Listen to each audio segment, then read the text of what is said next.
Hey, what's up everyone? It's your man DJ Roxy from Roxy Entertainment coming to you with another video. To this video, as promised, I got my legendary SP12 that we're going to be doing some operation today. If you watch my videos, you know that I did a video on this particular SP dying down on me. And the situation with it is that it has a question mark and a ridiculous tempo on it of 255.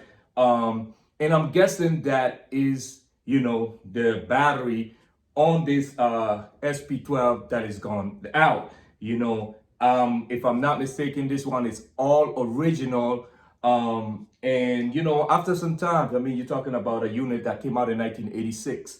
Sooner or later, it's part of servicing these units. So I'm pretty sure the battery is what's causing my problem, where it's not keeping the memory.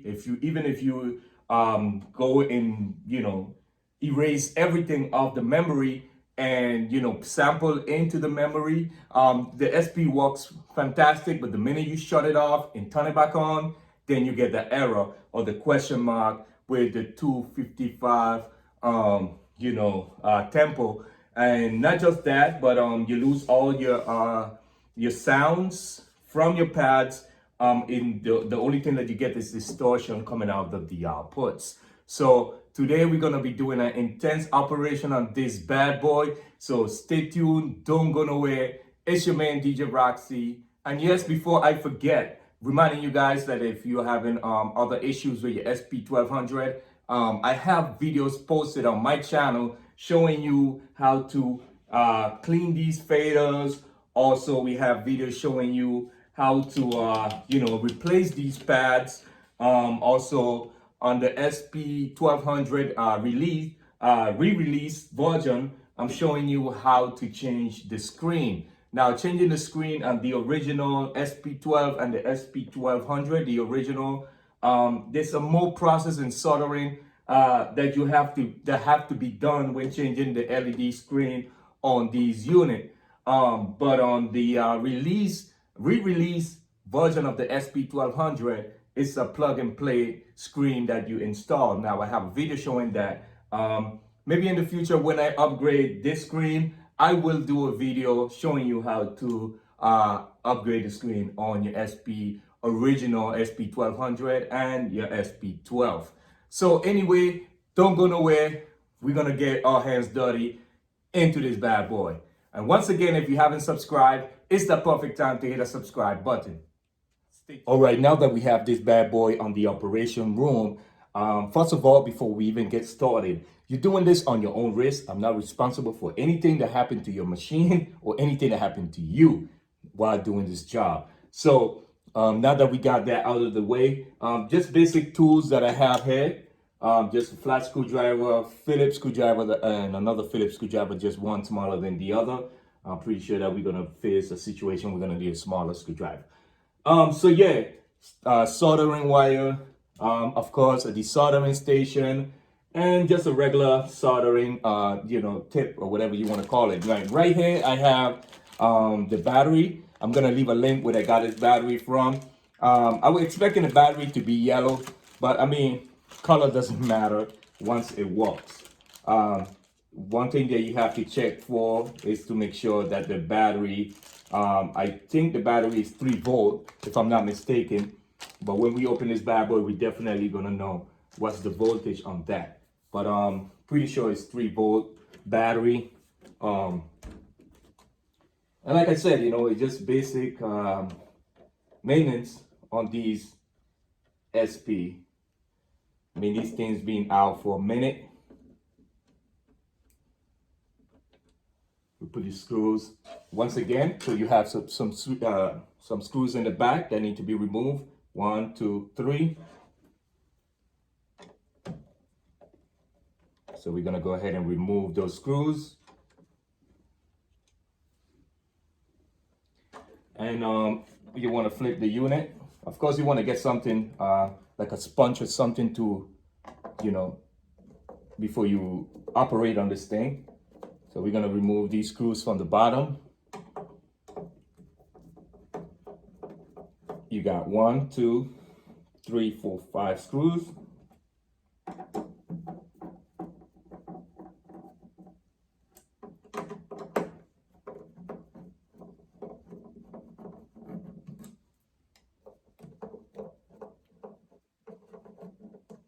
Now, while doing this job, really recommend, especially on an expensive unit like this, is that you use screwdrivers and use the right screwdrivers.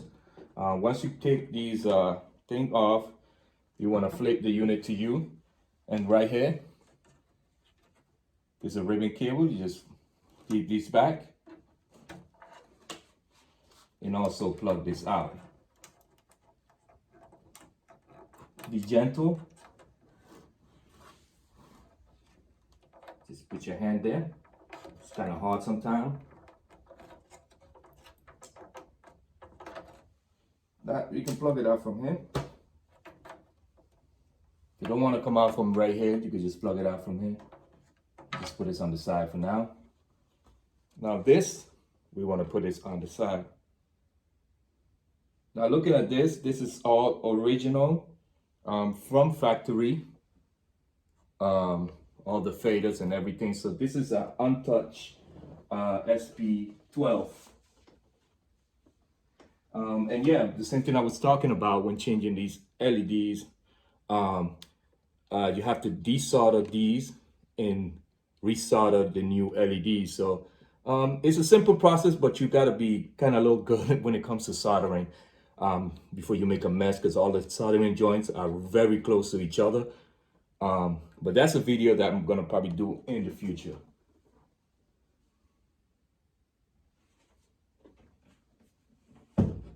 Put that on the side, and this is what we're gonna be working on. Now, there's two ways of going about doing this job. You can either, just desolder this battery from right here and try to solder it from the top, which will work, wouldn't look as neat. Or what you can do is, what we're gonna do, which is taking this whole unit apart and desoldering it from the bottom. So that's what we're gonna do. All right, we have a 3-volt battery. So this is not a Panasonic brand. Also, it's black. This one is yellow, but it doesn't matter once it works. So we're gonna go ahead and take this apart. All right, so let's begin with a process. The first thing we're gonna do is remove all these nuts and washers from the back. Put this on the side.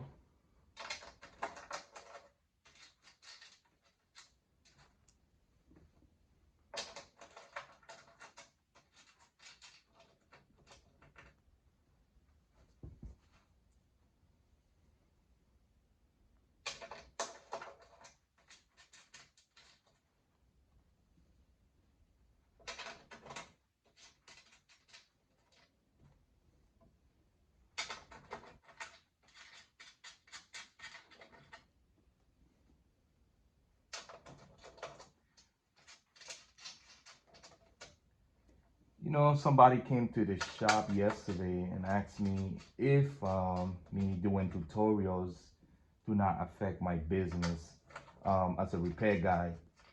And, I told him no, it doesn't, if anything, it helps more than it causes harm, I know a lot of repair guys do not do tutorials. A lot of guys that even have more knowledge than me into these units do not do tutorials, which sucks, because you want to pass on your knowledge onto the next generation.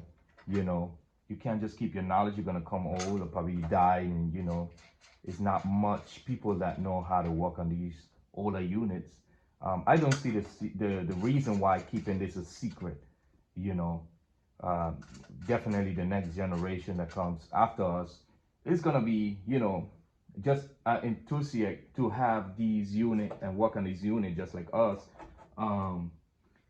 So they're gonna be like, I can imagine in the future this SP probably is gonna end up in the hands of someone who's a kid now, but when he comes an adult, and so by me doing these tutorials, maybe 15-20 years from now, it will help the next generation to come. So I don't keep this a secret. I do not keep what I know a secret. you know.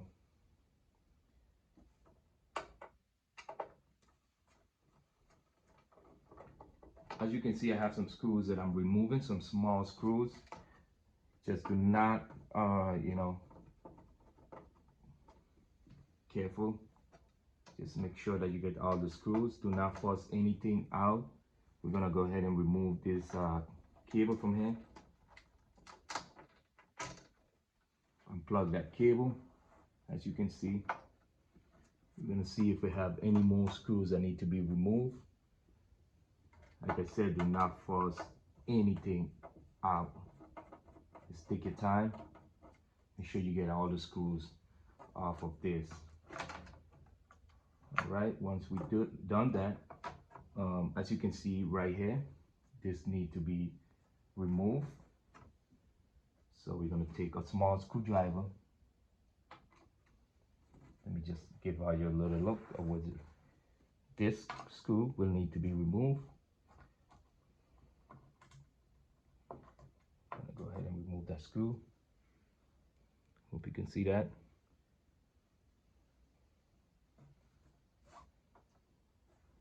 And gently pull this away. Now we have access to our main board. Now we can take this, put it on the side. Just remove anything that can cause any problem. So as you can see right here, we have a transformer, which, you know, is a power supply. Now, the reason why this get hot on the original SP1200 and the SP12 is because this used this base transformer, which was changed in the re-release version of the SP1200. It uses a different power supply. Something to know in mind if you're buying a power supply, that the power supply on the original SP1200 and the re-release version are two different power supplies. And that's the reason why they get so hot. So right here we have the battery. We're gonna go ahead and cut this wire tie from here. If I can find my little razor.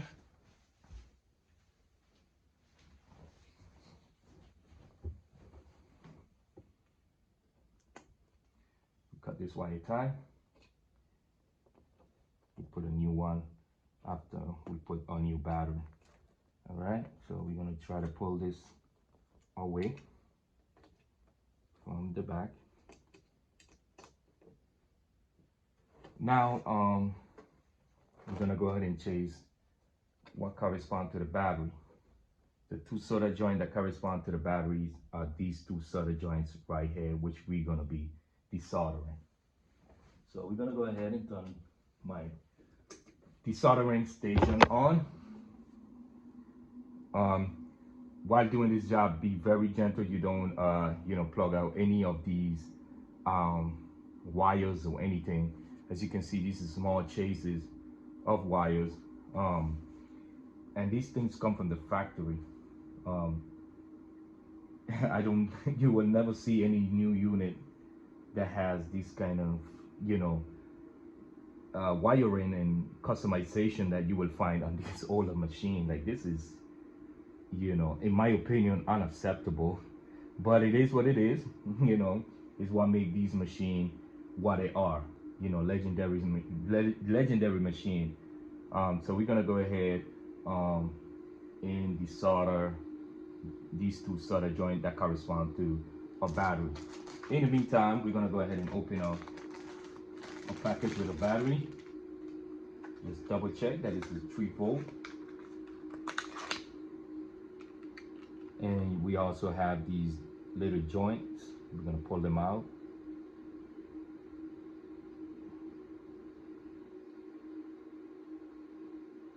Straighten these as much as possible. So that's how you're supposed to look. So the battery says 3-volt.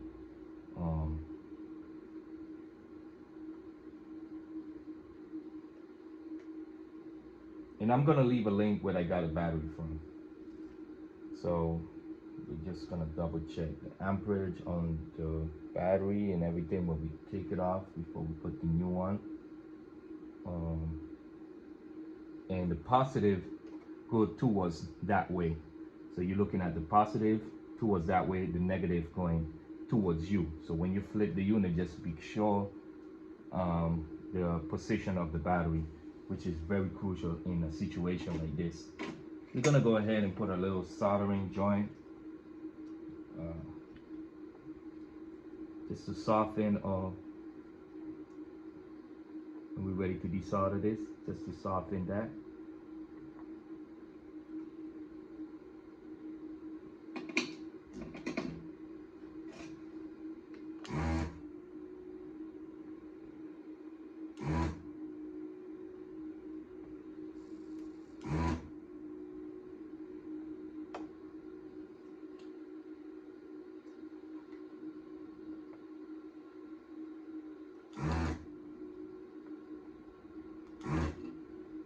All right, so now we got the battery out. This is the battery, the original battery. I'm pretty sure that you can get the original Panasonic battery. So just, you know, Google this battery right here. Hope you can see the information.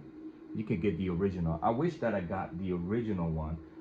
And the advertisement, you know, it's funny sometimes when you buy stuff, because they advertise it as the Panasonic, then when you get it, you get some other, you know, battery. I already opened this up, and I, you know, decided let me just put it in regardless. So anyway, the crucial part comes in when you, so we said the positive goes towards the outside. As you can see, you can't mess it up. You got a positive sign right here showing you that that's the positive. So we're gonna go ahead and put that in there. All right, so by doing a little investigation, I saw some yellowing inside of the battery. So I went ahead and opened it up. I mean, take this thing off. So the battery, it is a Panasonic battery, but it was covered by the company that I bought it from. They put their own logo into the battery, so I just take it off. Now, one thing to bear in mind, these are a bit smaller than the one that comes in this battery. So what we have to do is kind of foil this down just a bit to kind of make it go in the hole. So we're gonna kind of foil these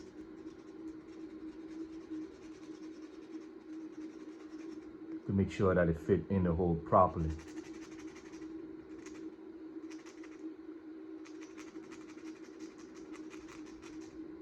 And no guys, I'm not foiling my nails.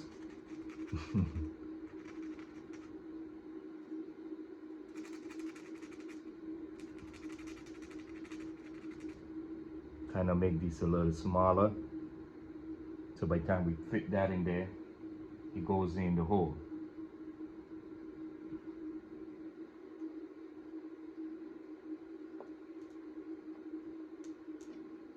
We almost got it there. The front is in, all the way in. The back still needs a little more, but I'm guessing that when I put some heat, it will go inside.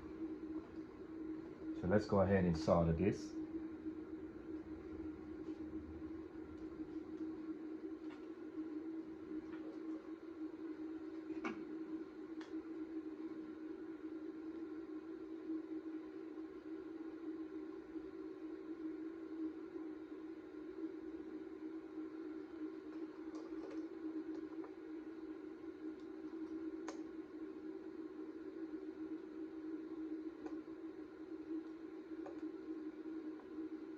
Right, now we can put some more soldering on that.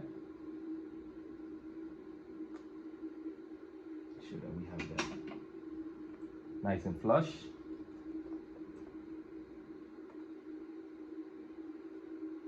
And it's nice and flush. As you can see, our battery is nice and flush.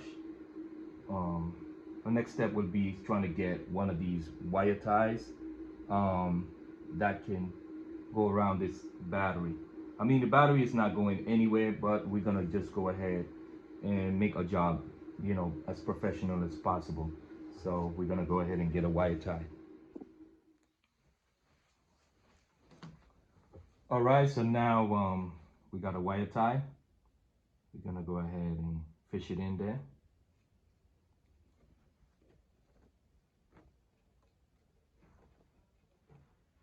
Try to find the hole.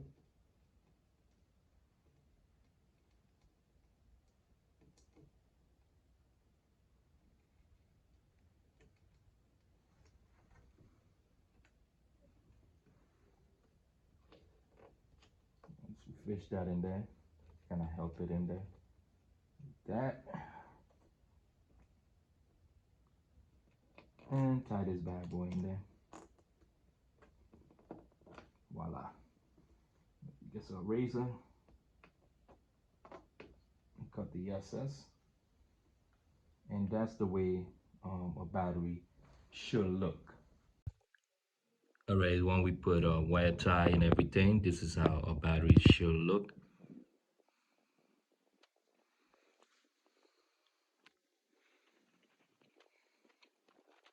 So we're gonna go ahead and put this unit back together.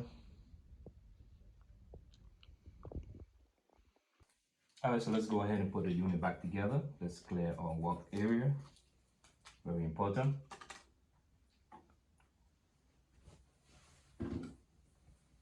Put this bad boy in. And we're gonna go ahead and move this on the side. And what we're gonna do, we're gonna try to fit this back inside. Remove everything that hole in it. This can only go one way.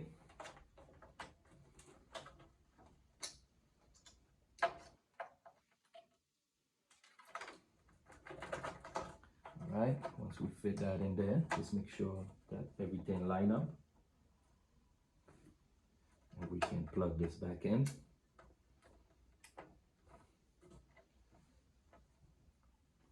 And also, we can start putting some of the screws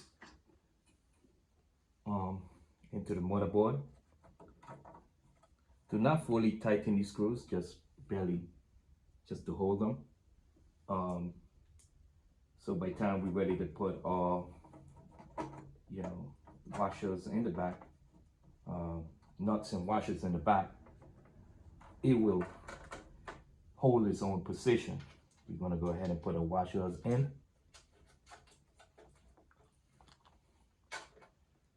And all you have to do is hand tighten these. You don't have to, go ridiculous and break something.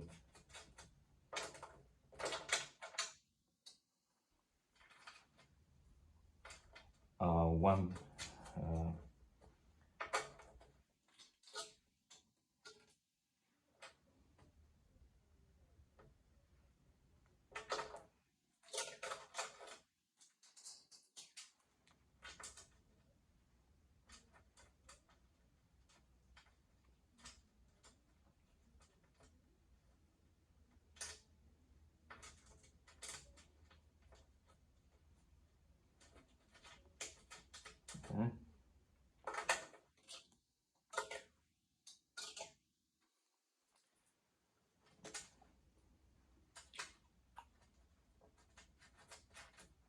Once again, guys, if you haven't subscribed to this channel, it's a perfect time to hit our subscribe button.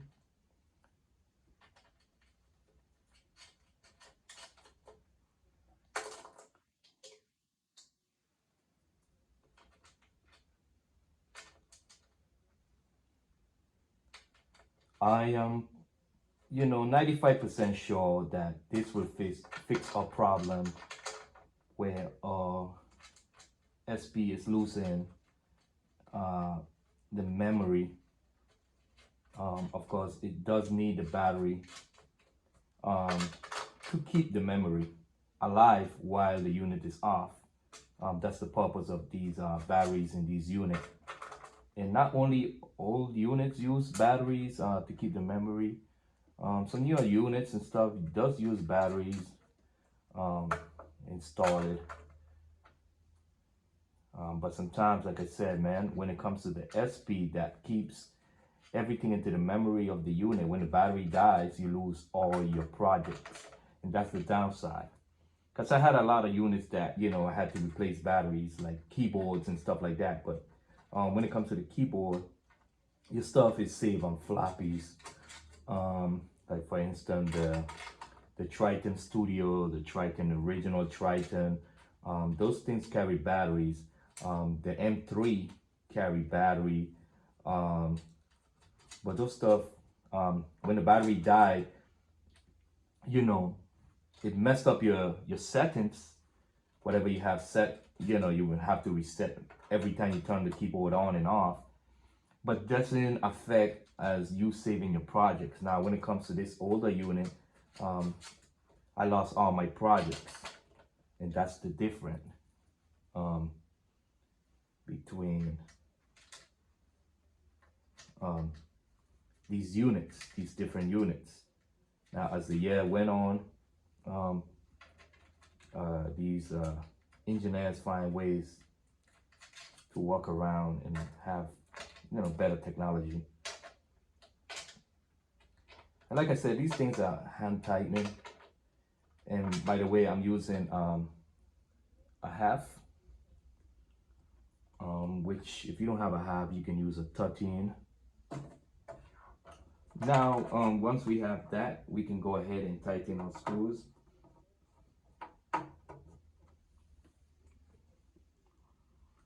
Just make sure that you put all the screws in the corresponding holes, and do not over tighten it to break anything in this motherboard.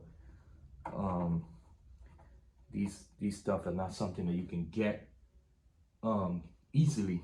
Sometimes you might have to even buy an old unit just to get parts from,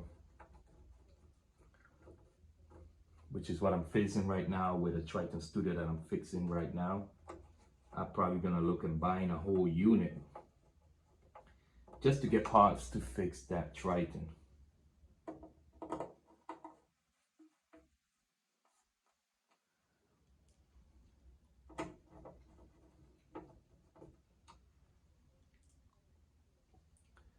I'm gonna go ahead and see where this missing one is.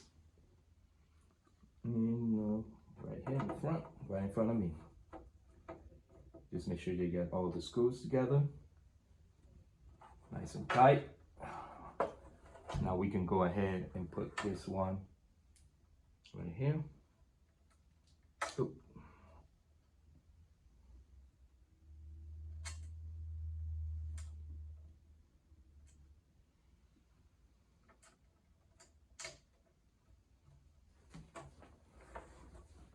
So you can see.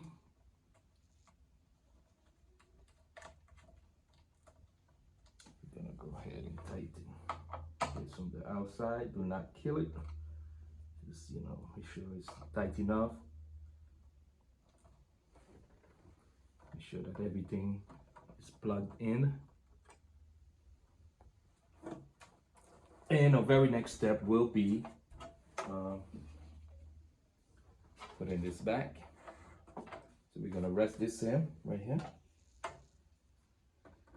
Plug this in. Now this can only go one way. Put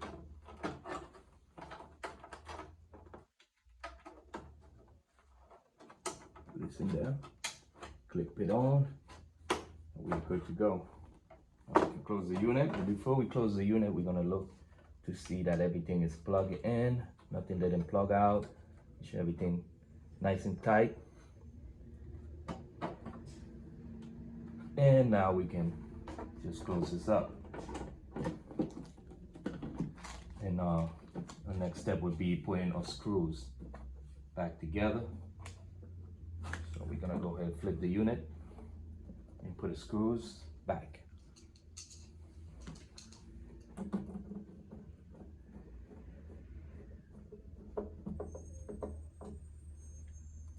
Now I don't recommend you testing this unit in the open, meaning while it's open.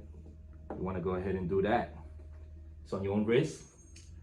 I'm gonna go ahead and close this unit before I do any of my testing.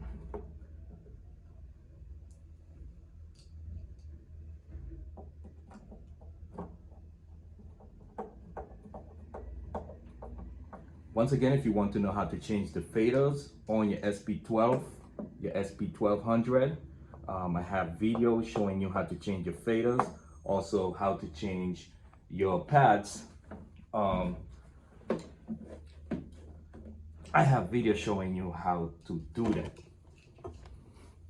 We're gonna go ahead and put the screws in the back of this.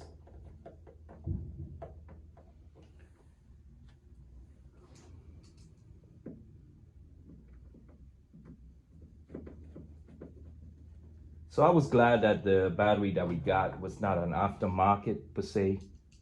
It was actually Panasonic, but it was covered into the promotion of the company that I bought it from,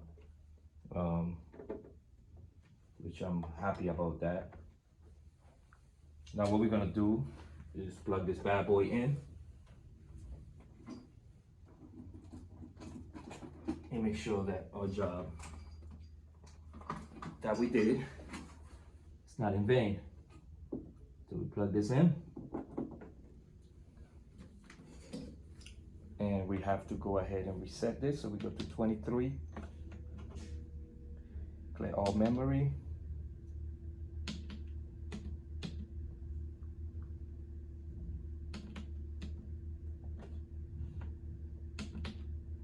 Yes, clear everything. And now we just leave it to rest.